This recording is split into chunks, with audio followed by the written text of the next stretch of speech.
Hey, entrepreneurs, executives, and spammers. We started the Pilothouse email and customer retention team to crush targets. And in our fourth year, we are the best customer retention team in the Roman character set.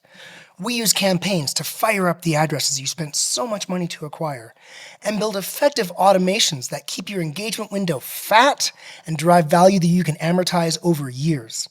The cheapest customer is the customer you already have, and the most effective ad funnels go to high-intent audience. Come to pilothouse.co, fill out the lead form, and ask to speak with me directly. I'll give you a free audit.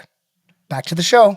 In the inbox late night, glowing screen, see the light. Email, everything feels alright. We're talking about Black Friday. We have a specific Black Friday tactic that we're launching this year that we're going to share with you, and you can do yourself. Do not do a double tap to only your non-openers. You are destroying your sending reputation and potentially destroying your Black Friday. Do people consume and think deeply about every email they open? No, you are blasting through your email. This is what you should do, and this is not only borne out by research at Pilothouse, but me in past as a power sender email marketer just getting results in Black Friday.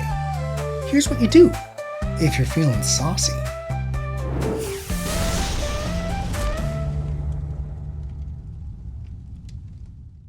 It's the world's best email retention podcast, and I'm your host, Jordan Gordon. We are a member of the DTC network of podcasts and the philosophical home of the Pilothouse email and customer retention team. If you want to make the sweet nectar of low-cost revenue a large part of your digital ecosystem, then follow us on your favorite podcast app today. This time we're talking about Black Friday, and we have a specific Black Friday tactic that we're launching this year that we're going to share with you, and you can do yourself. Just to level with you, my audience, I always like sharing my thoughts and my feelings. I'm not really a huge fan of running Black Friday episodes. That's why this one I'm recording on the 3rd of October. That's why it's so late. Black Friday tactics are often kind of short-term tactics, which are important. I'm not saying short-term tactics are not important. They're the angles that made things pop. But I naturally more think about the long game. I'm thinking on 3-year timescales, not 3-month timescales, if you know what I mean. And in the same way, I've never run a spooky top 10 Halloween list on the podcast. It's just not really my thing. But I knew I had to run a Black Friday episode. And so I went to our team and said, look, what's something that's hot? What's something that is actually exciting that I can go there and someone can try and maybe, really drive some results for their account? Good stuff, no fluff. Also, what I'll do is repeat from last year. So if you have listened to my Black Friday episode, I will repeat this really, really important high-level research we did before to understand how Black Friday works from an email perspective to help you make the best messages you possibly can to drive the best results that you possibly can. So, first of all, from a very high level, when we think about how we're driving results with marketing, you've got an audience, you've got a message, and you've got a product. You promote the product to the audience through the message, and you get results. And so, thinking of each of those things, when it comes to message, broadly speaking, there's the content. There's the content of your message channel, and there's the cadence of your message channel. Super high level stuff. So first, just on cadence, if you've been watching the podcast lately, I've been looking what people are doing, and email frequency is pretty high. So we definitely see people, and we also, on our side, really blow it out for Black Friday. So lots of messages.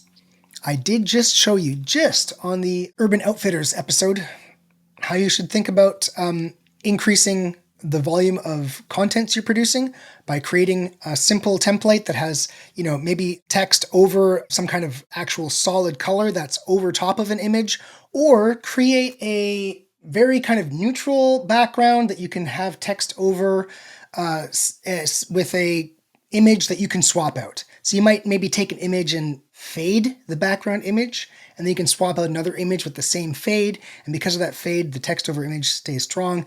And then you're able to just iterate and get a lot of messages with less work. On the asset side, on the offer side, it certainly makes sense to have more to say. So you're going to have a core offer, and it makes sense to have some more stuff going on, like side deals. So, if someone checks out an email and they don't like the deal. Hey, maybe they like the side deal, right? So that makes sense. Although when we talk about the research that we've got here, you'll understand it's the side deals are not they're good. It's good to have, but they're not the main offer is going to do the lion's share of the work. So blow it out frequency wise for sure. Another important part of blowing it out for a lot of people is double taps. So sending the email and then sending it again, often the next day. But some people on the most important days, they're sending 2 or 3 emails that day. So if you can send the email in the morning, and then you can send the exact same email in the afternoon. And a lot of people do that. Important about double taps. I've got episodes on double taps. There's a whole episode, like 10 or 15 episodes ago. Go read the episode on double taps. It's exactly what to not do. But look, do not do a double tap to only your non-openers. You are destroying your sending reputation and potentially destroying your Black Friday, right? So your double tap should go to the most engaged users. In fact, if someone did click on that email and didn't order, you should send to that person.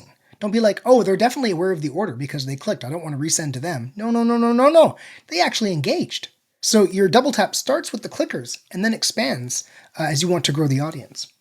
Okay, now this kind of important research. I'm going to summarize this research. You can go back and listen to the full episode from last year where I really detail it. But importantly, the most common for people who order in November, so I did a November analysis. For people who order in November, the most common path for openers who order is someone opens one Black Friday email and orders. That's the most common. Not they open 2 or 3, they shop around, they think about it. No. The most common, it's not more than 50%, it's not more than half, but it's a plurality of people, is they open one email and purchase. The second most common path is they open 2 Black Friday emails, defined as a November email, right? And purchasing in November. They open 2 and purchase, obviously on the second one. Third most common is they open 3 and purchase. And 1, 2, and 3 is half of your buyers, right? The most common of those is 1. What's the important point here, right? We do not need to worry about, oh, we already said this, we can't say it again. That is the wrong way to think, right? When you consider what's most common is someone opens one of those emails and buys right there, the most important thing is your main offer, right? And so someone obviously might open, and do people consume and think deeply about every email they open? Do you consume every email deeply and thoughtfully that you open? No, you're blasting through your email. So we're going to define these people who open 1, 2, and 3 times, right? Which is 50% of the people who buy. We're going to say to the world right now that those up to 3 emails are important for them to even fully understand and consume your offer, right? So this is what you should do. And this is not only borne out by research at Pilothouse, but me in past as a power sender email marketer just getting results in Black Friday, right? Every email should start with the main offer. If you just ran the main offer over and over again and swapped out the background, you'd do great. It is good to have other things to say. It is good to have side offers. Those are great. They help with the email fatigue. But most people are opening one email and buying, right?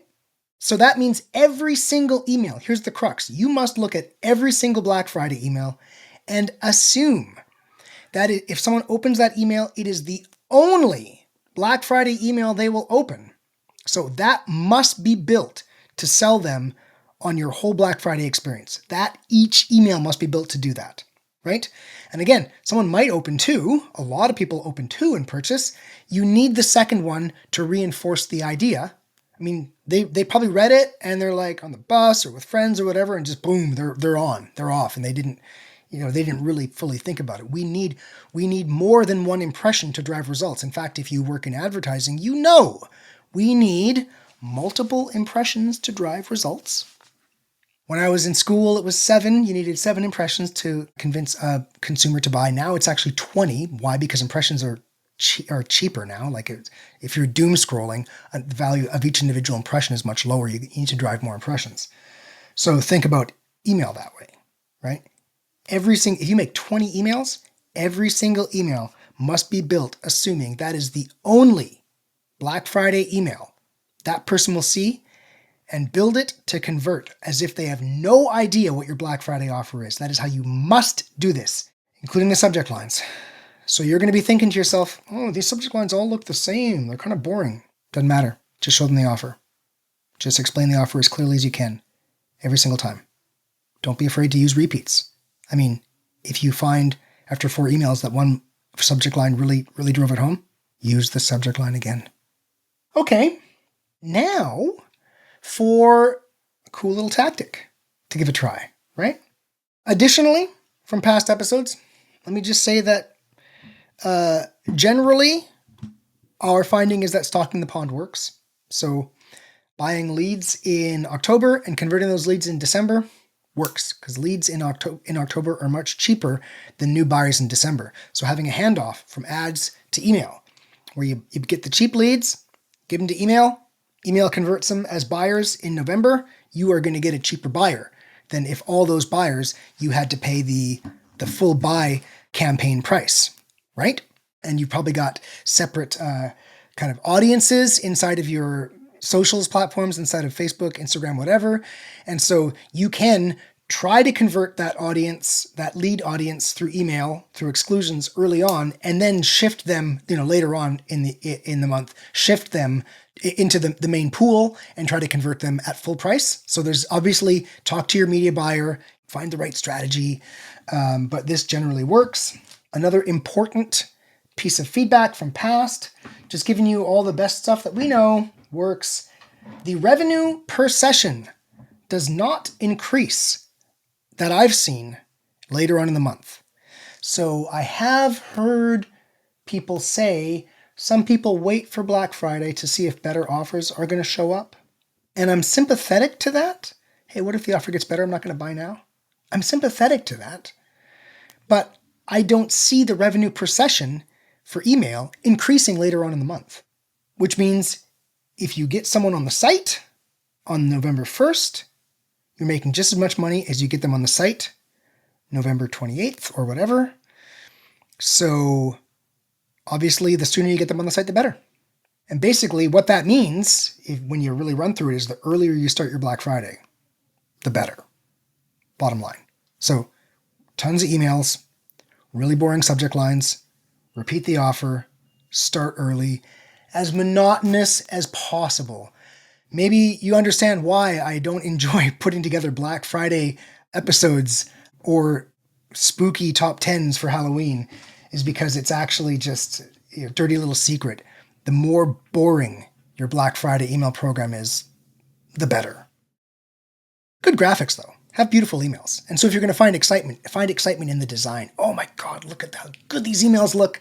That's where you should find excitement, not in things like Cadence.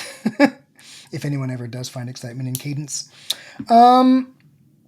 Okay, now how about a cool tactic, right? You sat through that 10 minutes of summary. Thank you very much for that, my beloved audience. I do want to equip you to get the best results you can.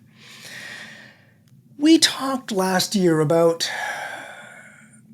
Black Friday retention, right? And you can go back some episodes and look at our analysis of our cohort analysis for 4 different kinds of business models. Really great to understand the value of email. And then we talked during Black Friday about how to reactivate those people in Q1, how to reactivate them, right? And you've got a kind of segment solution to track this, right? Have they bought one time in November and December and only one time before January 1st? It means they were a first-time buyer. It means they bought in your November, December, and they were a first-time buyer, right? And then you clone that group and you say, same stuff. They bought once in November, December, and only once before January 1st. So they were a first-time buyer. And they've bought one or more times after January 1st. That is a retained Black Friday buyer. You clone it again 0 times after January 1st. That is a non-retained Black Friday buyer. And you can also do has bought 1 time after January 1st, with a coupon, if you can figure the segmentation out for that. And then you can say, did we keep them, and have them pay full price, or did they just come back only for coupons? So that's your 3 kinds of retained cohorts for your new Black Friday customers. And we went over this, but the thing about this strategy is this assumes we're trying to reactivate them January, February, March. Well, wait a second. Why wait that long? And so this was also from the research that we posted on our previous episode. Great research we posted, by the way. Look, we moved mountains to bring you the best learnings that we possibly could. And like I say, foundational, not tactics. You can go on the podcast and find people who are doing short-term tactics, and I respect those. But we're trying not to just add to the noise and do the same podcast episodes everybody else does. We're trying to do things that are different, things that change the way people understand how email works. So one of the other pieces of research we put out was, hey, actually, your Black Friday buyers are some of your best Cyber Monday buyers. Amazingly. So take your Black Friday buyers from November, right? And you kind of say, has bought November 15th to November 30th or whatever you do, or maybe the whole month of November, whatever you want to do, however you're going to define your Black Friday buyer. Some people say, let's exclude them from the Cyber Monday emails because, we don't want to, there's this thing about not sending someone an offer after they've bought or something like that, or, respecting their time. And hey, if you want to build a relationship with someone, you need to add value and respect people's time. That's our own quote. But this is Black Friday, baby. That's not what we're doing here. We're making money, right? So if you exclude them, okay, fine. But what you'll find is if you take that segment, that exclude segment, and send it in Cyber Monday as an include segment, and specifically include Black Friday buyers, and since it's a segment, you can get segmented reporting on that segment and how that segment did on your emails, you're going to go, wow, those Black Friday buyers actually spent quite a bit on Cyber Monday, right? It's counterintuitive. It's counterintuitive, but we need to understand one of the foundational truths about retention marketing, whether it's email or the beginnings of RFM in the Sears catalog in the 1800s. The more recently someone spent, the more likely they are to spend. People are likely to spend day 2 after spending. The more recently someone spent, the more likely they are to spend. Because they're like, oh yeah, I did, you know what, I wanted to get that other thing. I'm just going to get it, right? That kind of thing can happen. Also, of course, the more frequently someone spends, so if they've spent in past, like if someone's bought once, they're much more likely to buy twice than someone who's bought 0 times is likely to buy once. And if someone's bought twice, they're much more likely to buy 3 times than someone who's bought once is likely to buy twice. That's another truth. And of course, the more total dollars someone has spent ever on your brand, the more likely they are to spend. So those are core truths to retention marketing. So if we understand the underlying way that retention works, we should not be surprised that the Black Friday buyers are huge spenders in Cyber Monday. And then all you got to do is put 2 and 2 together and say, why are we trying to reactivate these guys in January and February? Why aren't we trying to reactivate them in December? So here's what you do. If you're feeling saucy, do your Black Friday. I'm just making numbers up. It's 25% off because it's a nice roundish number. And they buy. Well, then you have a follow-up offer for Black Friday buyers only. And it says, this is for our Black Friday buyers. Thank you. We love you. We want to be your forever partner, however you want to say that. And we'd love for you to spend more. So we've got a follow-up offer of 30% if you spend this much, or 30% if you buy this, or just 30%, whatever it is. It's another 5%. It's another deeper discount to get them to spend again. The purpose of post-purchase is to make someone a repeat buyer within 30 days, period. Period. Okay? Now, people worry like, oh, I can't give a deeper discount because someone will go, hey, why didn't I get that discount? Right? And then they complain. Well, in this case, they couldn't have got it if they hadn't bought before. It's only for Black Friday buyers, right? This is to make repeat buyers out of your new Black Friday buyers. I recommend you give it to even existing buyers who bought from Black Friday, so if they bought 3 times over the course of the year and they bought on Black Friday, still give them the offer. You don't want it to float around that only some people got it. But point being, the purpose of it is to get someone who bought first time on Black Friday to get them to buy again immediately. Because once someone's placed order twice, they're much more likely to place order a third time than someone who's placed order once is likely to place order twice. So it says you bought on Black Friday. Here's a deeper discount if you buy again. And one way to do it is before the end of the year. So offer expires at the end of the year. And then you've got all of December to send reminders. And it's just going to be a different subject line. Reminder, reminder, reminder. You can swap out, like I say, swap out the design in the background and actually piggyback on the fact that these people are likely to spend again, which we've seen in our own research.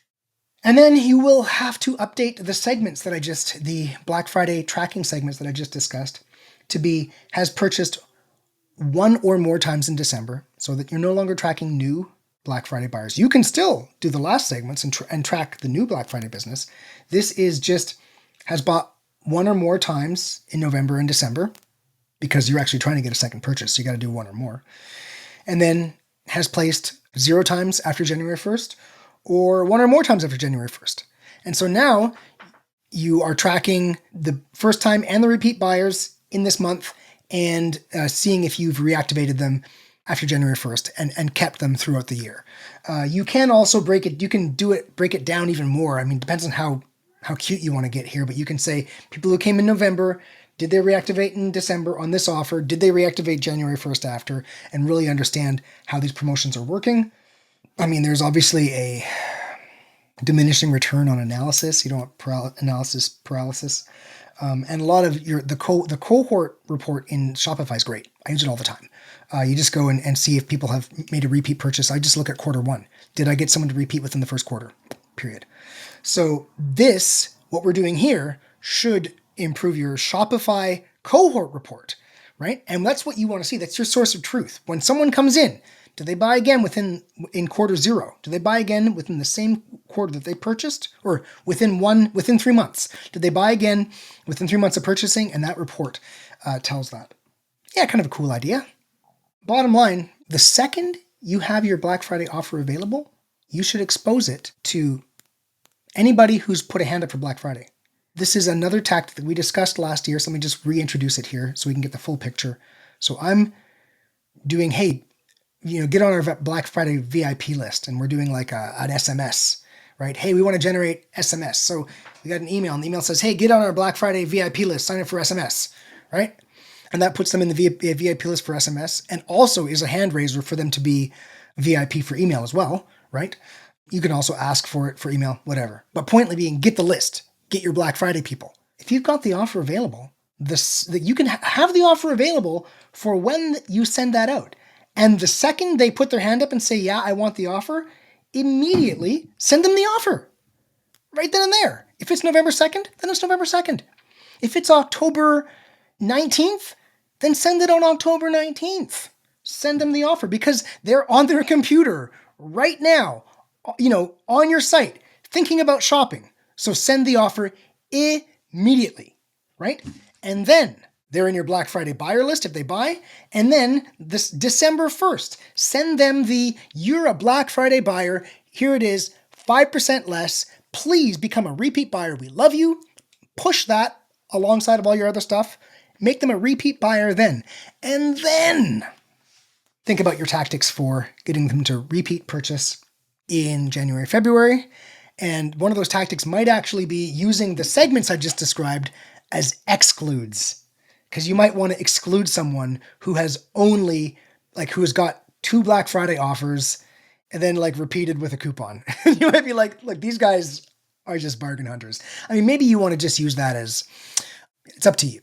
It's up to you how you want to deal with those kinds of people. But remember, this is Black Friday, baby. We're trying to make money. So one approach is just let it ride. So there's the Black Friday episode. I have to do one. I'm a marketer. I've got a podcast. How could I not do a Black Friday episode? It actually had a cool tactic. Look, run it. Run our tactic. I'd love to hear how it works for you. I would love it. A few things more. And someone to come in, fill out the lead form and say, hey, we ran it and this is what happened. I'd love to know. Also, if you like this show, please go and leave a review, and whatever star ratings there are, go on whatever platform you're listening on and indicate that you love us to help us get the word of good email and retention and CRO out to the world. Entrepreneurs, executives, and spammers, have fun spamming. In the inbox late night, glowing screen, see the light. Email, everything feels alright.